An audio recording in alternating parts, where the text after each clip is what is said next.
Hey everyone, welcome back to our channel. In today's video, I'll show you guys how to change security settings on Tinder.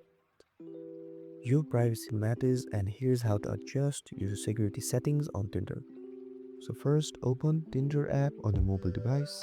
Then tap on your profile on the bottom right corner of the screen. This will open your profile section from where you can change all your personal informations. So tap on the settings icon on the top right corner of the screen.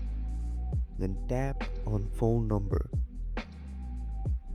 So in Tinder, changing your phone number is equivalent to changing your password. So simply go ahead and tap on update my new number. Then add your new number to Tinder. After you're done, Tinder will send a verification code, and after you verify it, your security will be updated. So now you guys know how to change security settings on Tinder.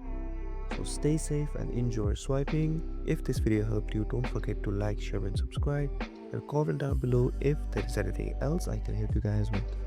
Thank you so much for watching, and I'll see you guys next time.